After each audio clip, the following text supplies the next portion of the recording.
Hey everyone, this is Rick Uzzi. It's Tech Tuesday. Today I'm going to be talking about streaming TV, and there's a lot of news on that, so that's what I'm going to be discussing today on Tech Tuesday. Be right back.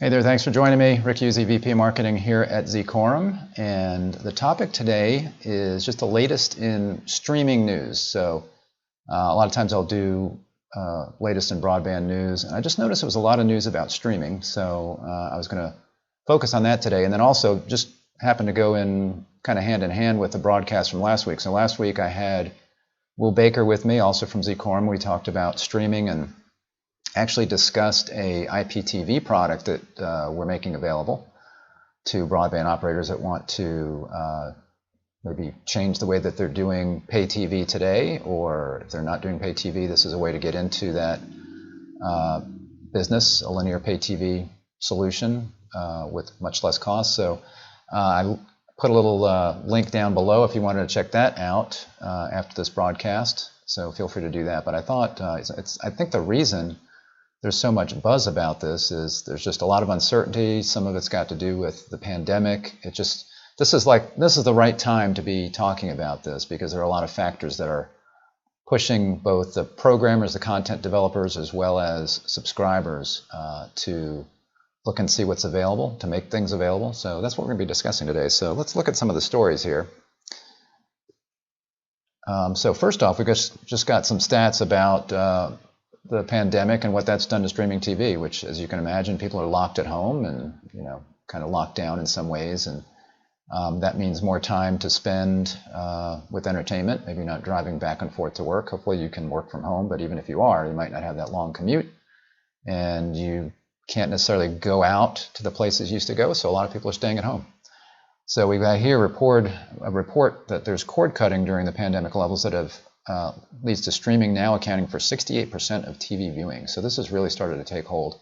And it's interesting because I was writing blog posts back years ago about cord cutting. There was a lot of talk about when would cord cutting start, and when you would see a little bit of that, then it was like, okay, it's starting to happen. But my opinion always was that it would take a really long time, and I was right, because it took a really long time. And my main reason for that was because there wasn't a convenient way to do it where you could sit on your comfy couch and pull it up on your big screen and watch TV. And that's what people were doing back then, and that's what most people prefer to do when they're actually going to sit and watch long form videos, programs, programs, movies, that kind of thing. And there was not a good way to do that. You had to maybe connect up your laptop to the TV through a video cable, and then there wasn't a guide or easy ways to maybe watch stuff. This was kind of before some of the streaming little set-top, not really set-top, but little dongles and whatever else came out. And even when those did come out, they were not perfect right at the start, so it was kind of hard to do. So obviously times have changed. So people have been cutting the cord. We've seen that. One of the things that I was talking about last week is that I don't think that linear pay TV is dead, because people do want the ability sometimes to just channel surf. What's dead, I think, is the traditional way of doing it, and in a way that doesn't have any flexibility. So that's where we are seeing this pressure, and what we're finding is that the content providers are trying to find a way to balance these two things. They want to provide new ways for people to watch their content directly, direct to consumer, but they also don't want to completely destroy the business that they have with the pay TV kind of providers, with your normal cable companies and others that are providing that linear pay TV experience. So they're trying to balance that, and then the cable operators, the phone companies that are providing that pay TV service are trying to balance how they do this. So that's kind of the transition that we're in right now. We can see here more than 1/4, 27% of U.S. cable subscribers plan to cut their subscriptions by the end of the year, according to pandemic cord-cutting research from the Future of TV survey. About 15% cut the cord in 2020. So they're seeing this increasing, although who knows? I mean, there was a big reason to cut it in 2020, and maybe as the pandemic subsides, maybe people won't do that. It mentions a couple of factors here. Budgets are tight among consumers due to job losses, and streaming services have increased, and then 2020 streaming accounted for 68% of TV viewing, according to the survey. So budgets are cut because maybe some people have been furloughed and whatnot, and they're concerned about that. So that's one reason that people are cutting the cord. So price is always an issue. Then it mentions here, again, this is kind of pandemic related. It says, while sports programming had traditionally kept people connected to cable, the pandemic shortened the seasons of most professional sports, eliminated the 2020 NCAA men's and women's basketball tournaments, and shortened, better look at the big screen here, and the pandemic shortened the seasons of most professional sports, eliminated the 2020 NCAA men's and women's basketball tournaments, and shorted or eliminated many college sports seasons. As a result, only half of as many consumers, 30%, cited sports as a reason for maintaining a connected service as did 9 months earlier. So sports has always been the thing that has kind of kept the traditional pay TV model going, because that live sports and a variety of live sports was not necessarily available all of the time that way, especially maybe regional sports, those kinds of things. And I know during the pandemic, I watched a good 15 or 20 minutes of a cornhole tournament on ESPN, I think it was, which was, was totally shocking, but really quite amazing. I mean, these people were really amazing how good at cornhole they were. I'm not sure I would watch that whole thing, but they were actually texting. They would take their little shot, and then they would text. The other guy would be texting while he was waiting for the other guy to throw the beanbag. So it was not exactly riveting, but it was interesting how good they were at that. This is important here. So COVID has accelerated cord-cutting trends that were already underway to a point where less than 50% of the U.S. households today have a cable subscription. It's not because U.S. consumers have fallen out of love with TV, but that there are now more convenient ways of consuming it. So again, that's important because you can still provide a linear pay TV service. Again, I think people like that variety of being able to see lots of stuff that's playing right now and kind of scrolling through and channel surfing. A wide variety of content, but they want to be able to do that on their own terms, which means if they're on their phone, they'd like to be able to watch it. If they're at the airport, somewhere else other than near their home. So those are the kinds of things that traditional pay TV operators need to be looking at. And IPTV helps in ways because it makes it a little bit easier to do some of those things over the internet.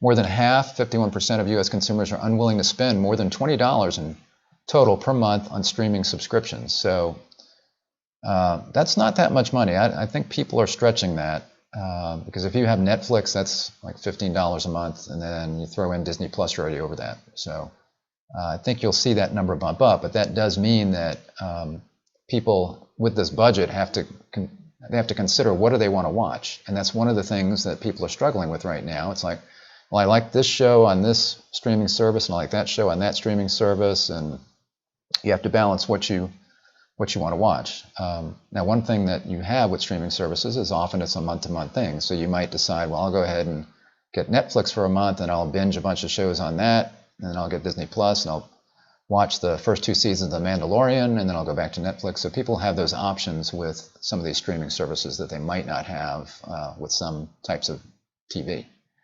U.S. TV viewers are more than 5 times more likely to prefer free or low-cost streaming TV with ads over streaming services with high monthly subscription fees without ads. So that will help, obviously. If you've got something like Peacock where you've got different levels, different tiers, or Hulu where you've got some ad-supported kind of streaming, then that's another way to get additional programs and not have to pay for that. So you've got some content options without getting over that $20 or whatever your budget is for streaming. And this kind of goes back to what I was saying. So there's more streaming, but there's more uncertainty. So everyone has embraced the video revolution. Now what? And this kind of approaches it from both the consumer and the providers, so, and the content providers, as well as the cable companies or pay TV companies. So all major media companies are all in on streaming, said Scott Rosenberg, Roku's senior VP. They finally really started to change their focus and invest in their streaming experiences. It's a real transformation because everyone knows very clearly that all TV is going to be streamed and that the pay TV linear world is on the decline. And that's probably true. It is on the decline, but again, I don't think it's dead. I think people are just changing how they do things, and there's still that pay TV option that lots and lots of people want.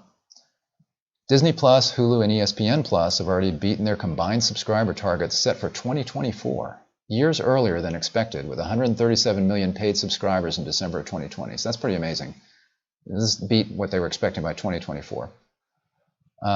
Disney now predicts that their three services will hit 300 million subscribers, 300 million to 350 million subscribers by 2024. So Disney, they've got obviously Disney Plus, and they've got Hulu, and they've got ESPN. So they are really strong in the streaming world, and they're looking at big gains there. Many of the 27 industry executives and researchers interviewed for this year's Viewer Watch report also predicted 2021 will bring a great deal of uncertainty as the major players experiment with various streaming era business models. So again, people are trying to figure it out, and they're doing different things. Our research shows that the number of homes that are consuming over-the-top content was up by 3.6 million in 2020, year over year. We've also seen that households are consuming an extra 18 hours a month of OTT content year over year. So again, some of this is probably pandemic related, people having less outdoor options, less things to do, less events to go to, no sporting events, those kinds of things. So we'll see if that maintains. Big media buying from Magna predicts that pay TV subscribers will drop from 93.4 million in 2019 to 67.3 million in 2024, while they estimate that the money spent on traditional pay TV subscriptions will decline from 89.6 billion in 2019 to 79.6 billion in 2024, so about a 10 billion drop in revenue. Total over-the-top video revenue from subscriptions and content sales or rentals will increase by 30.9 billion from 18.2 billion, and 12.7 billion rise. That's a 12.7 billion rise. More good news, and this is this podcast is generally for broadband operators, so this is good news for broadband operators. Cable operators, telcos, and cell phone operators will look to capitalize on the rise of internet access spending to 216 billion in 2024 from 172.4 billion in 2019, creating a new $43.7 billion pot of gold. So we've seen that with the pandemic as well. But the streaming, obviously, as people stream more, they are going to need more bandwidth. So they're going to need maybe higher tier packages from their operators, or they're going to need, maybe they didn't have much of a broadband connection at home before, and now they want to get maybe a wired connection to make sure everything's fast and good quality connection. Bigger is better. This isn't going to be a year when you can wait and see what happens, and this is important. Like I say, this is kind of a transition period. So if you're thinking about what you're going to do as a cable TV operator or a telephone company, you really need to do it now, because people are making decisions. Consumers are making decisions. Consumers are making their minds up for long term right now. The next 5 years will be incredibly critical for the future of these companies. To succeed, the larger players will have to build scale with hundreds of millions of subscribers if they want to cover massive spending on content and tech infrastructures. That is why there's an absolute war going on for subscriptions and scale. So they're talking to the content providers who are really battling it out to try to get as many subscribers as they can. Because again, people are only going to spend so much on streaming services. If it's $20, $30, whatever, there's only so much to go around. So they're really battling right now, which we'll see on some of these stories, how they're trying to accomplish that. Netflix, the current market leader, could spend more than $19 billion on video content in 2021, according to the financial comparison site Bancor, up from $73 billion in 2020. And then Disney has said it intends to spend from $14 billion to $16 billion on global content for direct-to-consumer services by fiscal 2024. So, these companies are basically taking the play that happened in the pay TV world and the premium channel world years ago, right? So you had companies like HBO and Showtime and whatever that had started, and at first they were just basically showing movies that were not first run anymore, that people watched in the theaters, and then they're showing these movies. So, but they changed obviously, and they started developing content that was only their own. So you had HBO, for example, with The Sopranos, and then trying to think of the other one. Can't think of it, but so basically they have these programs that people want to watch, and therefore they get an HBO subscription. So, and you had the same thing with other pay TV channels where they had their own content, and that was the way that they got people to pay, because it's like, well, you can watch movies anywhere, anytime, and do they really want to have a pay TV option, or I should say a premium channel option just for movies? So content is king these days, and these streaming channels are doing the same kinds of things. Disney has said it intends to spend from $14 billion to $16 billion on global content. Said that HBO and Hbo Max's total content budget might be around $6 billion to $7 billion in 2021. Amazon and Apple have demonstrated a willingness to invest mid-single-digit billions on content.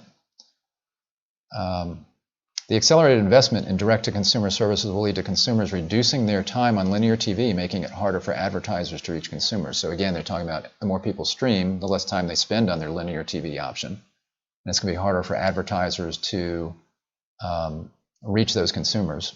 And then here they insult me and other older people.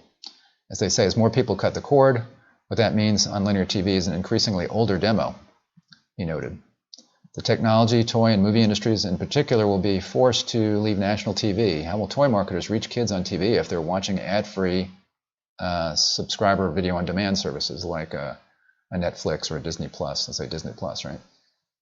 So yeah, definitely I would say that the linear TV does tend to be more received or better received by an older generation, but I think still the younger generation, and especially as the younger generation gets older, you don't want to watch you don't want to watch something necessarily on a small device. So you're going to want a big screen TV. And I think people, as they look at their budgets for streaming services and decide how many things they can afford, they still might decide that, you know what, I would like to have a kind of an aggregated group of content that I can get from one provider, so that I don't have to have 17 streaming services to get lots of different options. So I think that still will be available out there. Change or die. So again, it's very important. Cable operators have shown a willingness to add subscription video on demand content to the traditional pay TV offering, further blurring the lines between cable and streaming platforms. It mentions here Comcast has added access to Netflix, Hulu, Peacock, and others to various TV packages. So if you've got your Xfinity account, you've got your X1 box, you can go there and you can just punch in, hit the Netflix button, or just go to your streaming services and watch Netflix. It makes it convenient because you can watch it. If you have a Netflix account, you still have to have the Netflix account, but if you do, and you connect that up, then you can watch that right from your X1 platform. So it's convenient. We just recently announced the intent to bring Disney Plus and ESPN Plus to Comcast set-top boxes, which will happen in the first calendar quarter of this year. So again, now on Comcast, you'll be able to watch Disney Plus. So that's important for these cable operators to do because, again, people want these services, and it's nice to put it under one umbrella. Now, if you've got an IPTV kind of offering, for example, the one that I mentioned that we're now offering to providers, that's something that's available as a Roku channel. So if you have a Roku box, you can get our IPT service as a Roku channel and watch that linear pay TV offering, and then you can switch over to a Disney Plus channel or to a Netflix channel, and you can watch those. So this is really something that I guess they're saying here, the large cable operators with the traditional linear pay TV offering that they're offering over their QAM channels, not necessarily IPTV. This is a way that they can compete and have these multiple streaming options available on their platform. So as it says, change or die. So that's what they're trying to do, is change here. Discovery Plus chief Lisa Holm, walking the line between bold disruption and saving what's left of pay TV. So again, saving what's left of it. New subscription streaming service is just an incremental addition to existing linear channels, she insists, not a replacement for them. So again, she's trying to make the case that the linear TV option, while it's still there, and she's saying saving what's left of it, or that's what this headline says. So she's saying it's just an incremental addition. So Discovery Plus is a new streaming channel that's got Discovery kinds of programs on there like HGTV and I think the Food Network and those kinds of things. So they're seeing that as a plus, literally. So you can still get your Discovery on your linear pay TV channels, but if you want some of these new shows that they're bringing out, then you have to get the Discovery Plus. So they're trying to walk the line there. Whoops, sorry. I just clicked an ad and made some money for some people. Hold on there. The new $4.99 a month SVOD service is available on all four major OTT device platforms: Roku, Amazon Fire TV, Apple TV, and Android TV. So again, if you want Discovery Plus, you can get them there. If you've got a Roku box, you can get it along with other channels. While other conglomerates are going all in with video streaming, disrupting traditional revenue streams like their linear pay TV and theatrical distribution, the executive in charge of Discovery Plus, Lisa Holm, describes a more measured approach to the over-the-top distribution. Part of what's key to that, particularly the rollout of original content, is making it really clear how this content is incremental to your cable subscription and services you may already have. So again, they're not trying to cannibalize so much the linear pay TV. And they mention in here that a lot of their content is unscripted. So again, if you've got Home and Garden TV or you've got Food Network, a lot of times it's things where it's unscripted. Really, if you watch some of these HGTV programs, they really are scripted, but they're kind of reality TV in a way. So it's not like a sitcom or something like that. HBO Max extends 22% discount offer through March. So what we're going to see here is a lot of these streaming providers are, again, really scrambling to try to get as many subscribers as they can because they know that they need to get in there and get that market share, both to have that market share for the future and then also to pay for some of this content that they want to be creating. And you also see that different providers or operators are partnered up with these companies or own them, and then therefore they can leverage that content on their own channels. So here you've got HBO Max extending 22% discount offer through March. And it's asking the question, did Wonder Woman 1984 fail to deliver the HBO Max subscriber haul that Warner Media was banking on, or was its promo pricing so successful that it re-upped the deal? Well, I think it's a combination of the two. It was pretty successful in getting subscribers in the door. The movie was pretty awful if you watched it, unless you were probably like 8 years old or something. I mean, for a lot of the people that would watch a superhero kind of movie, Marvel, or in this case the Wonder Woman universe, they probably were not happy with that movie. I know I watched it; it was pretty bad, and but it brought in a lot of new subscribers because people realize, it's like going to be at Christmas and I can watch on HBO Max. I can watch this new movie. Now they also made it available in the theaters at the same time. And Warner Media, this is, I get HBO Max because I'm on AT&T, and AT&T owns Warner Media. So again, this is a way that AT&T can leverage Warner Media and HBO Max, which they also own, and then put these things together and try to get some synergy from it. So this has helped them get subscribers in HBO Max. And Warner Media has actually said that they're going to bring all of their particular movies out this year. So it says the company introduced a 6-month prepay offer 3 weeks ahead of Christmas Day, the Christmas Day debut of Wonder Woman 1984.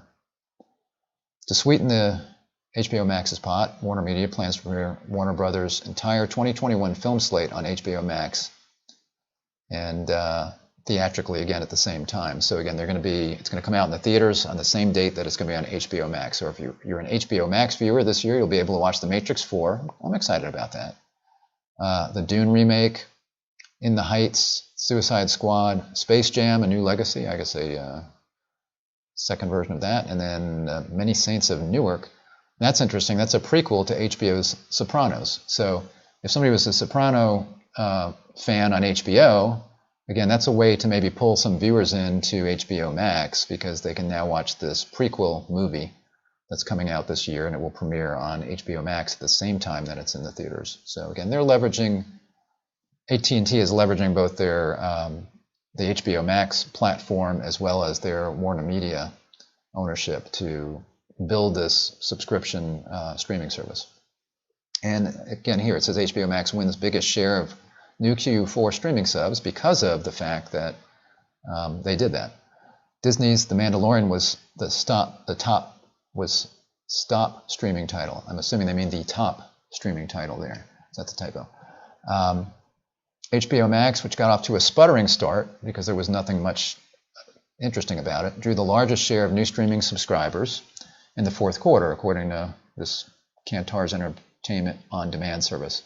They estimate the number of subscriptions reached 233 million by the end of December, with the average home having 3.5 streaming video subscriptions, up from 3.1 at the start of 2020. So that's all streaming. That's not just HBO Max. So they're saying people now have an average of 3.5 streaming video subscriptions. Now I mentioned last week, I've got Netflix, we've got Disney Plus, we've got HBO Max, because we're AT&T subscribers. I would not have signed up for that, I don't think, otherwise I wouldn't have. And I think that's what we've got. So we've got 3, so we're in there. It says during the fourth quarter, HBO Max attracted 19.2% of new subscribers, up from 13.4% in the third quarter. HBO Max got a boost from its parent company's decision to release the full slate of Warner Brothers films simultaneously in movie theaters and on HBO Max. So again, that was a big difference. It said 1 in 5 of those new subscribers craving content cited Wonder Woman as a factor in their choice. The question is, since the movie was so bad, will those people stop watching the service? Maybe they'll come back when The Matrix 4 is ready to debut. And again, The Mandalorian's doing very well. And this is another example of how content is so important. So you had Disney Plus launch. It's only been not much more than a year, and this is one of the top streaming services now. And that's because Disney has so much content. It's also, you've got lots of kids that love Disney. I mean, it's a brand that you can't beat. But then they came out with some original content, including The Mandalorian, which is very, very popular.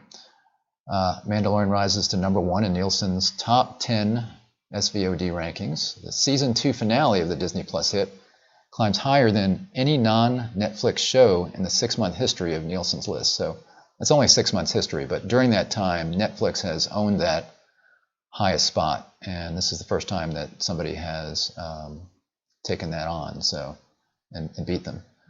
Now, this is the season 2 finale of The Mandalorian, which is, I find interesting because, this is just a new way that people watch TV. I finished watching with my son. We've been watching The Mandalorian, the first season. We finished that weeks ago, and we haven't gotten around to starting the second season. And it's not like we're going to watch, 8 or 10 of those, or however many there are, all at once. But people are doing that. So people have already watched the season 2 finale, and we haven't even watched the first one yet. So the way that these services now put these things out, it's nice because you can watch them, and then if you're really interested, you can watch the next one.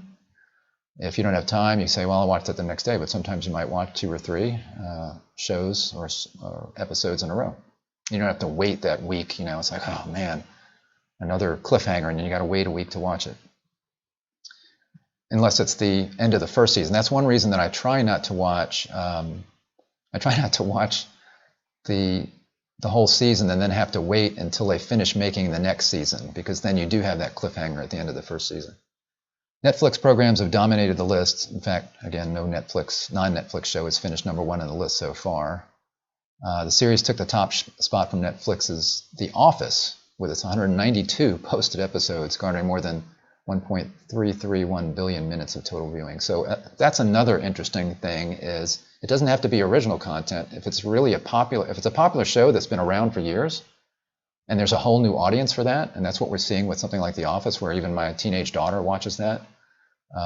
So you've got this popular series that can make a difference for your streaming service, and we'll see that here in a minute with The Office.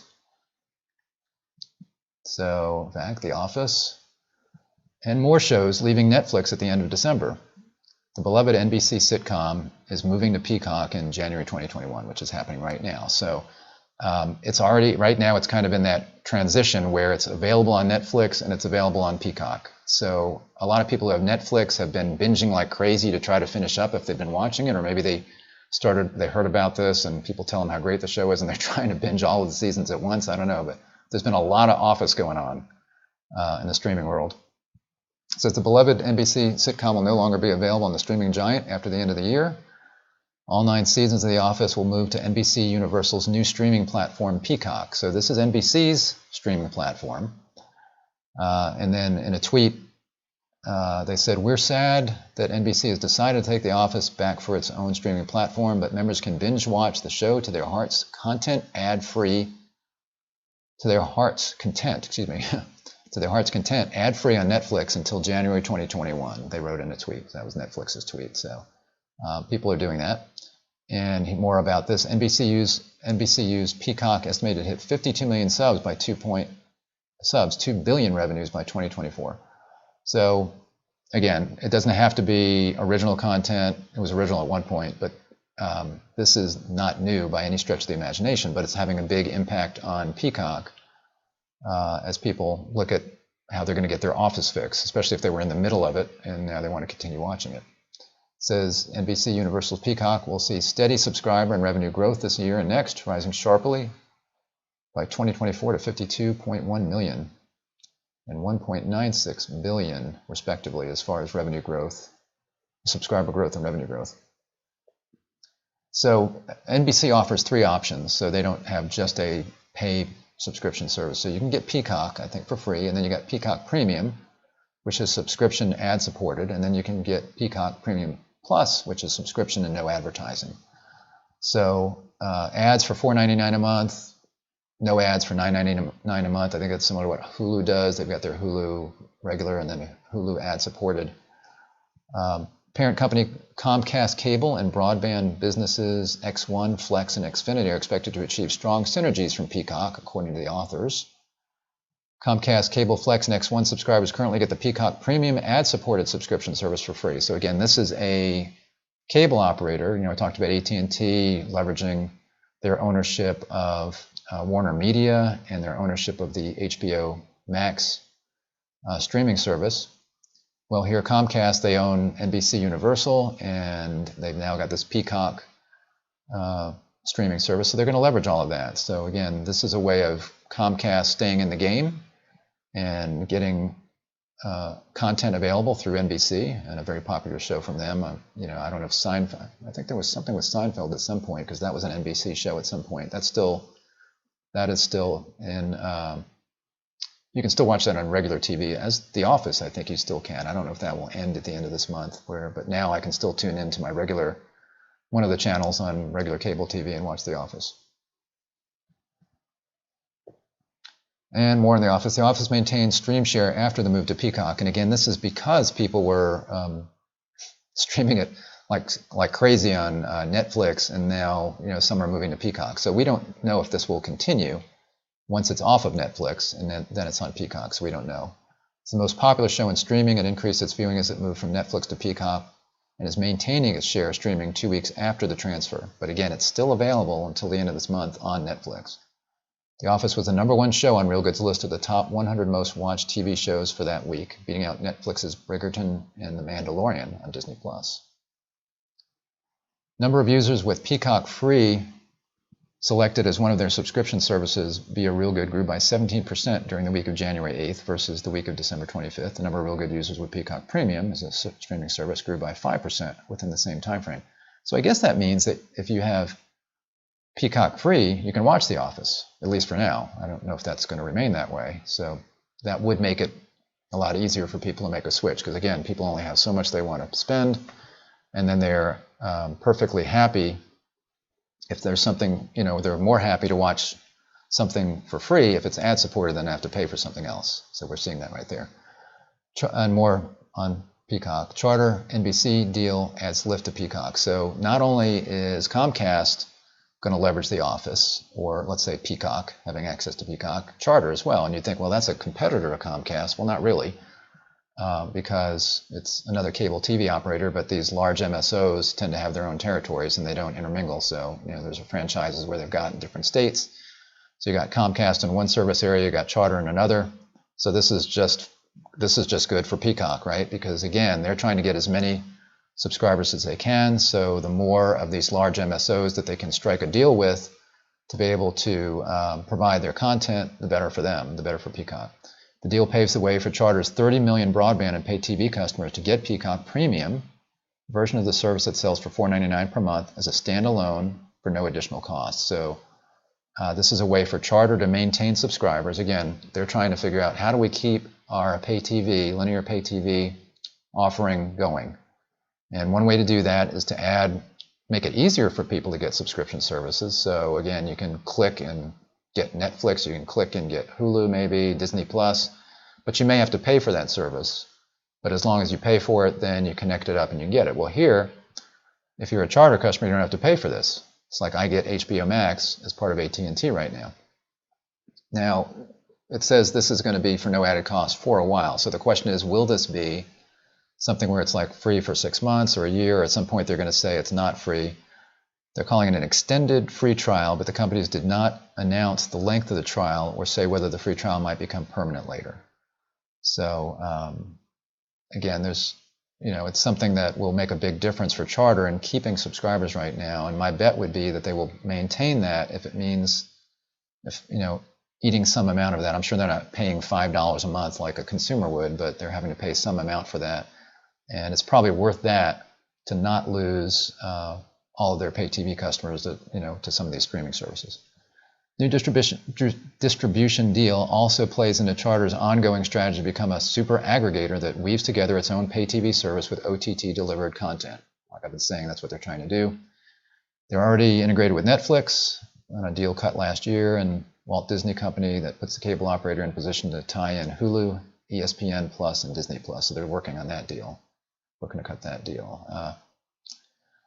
Speaking on Charter's Q3 2020 call last month, Rutledge suggested that programmers adopt a dual content strategy where they put one set of premium content on their linear TV service and another on their direct-to-consumer products. So again, they're trying to tell programmers that you need to be walking a line and not losing all of this pay TV, linear TV subscribers that you're getting money for as well, money from as well. So it's yet to be determined whether the owners of the content are going to try to support both worlds or not, Rutledge said. So he's recommending that they try to support both, because there's a lot of money that they're getting from all of these Comcast subscribers and Charter subscribers. That's a lot of programming money that they're getting, and if they cut off their nose to spite their face, so to speak, then that will be lost. So that's a good recommendation there. And I think that's probably how it's going to play out, at least for a long time, let's say the immediate future. I think we're still going to see linear pay TV as being an option.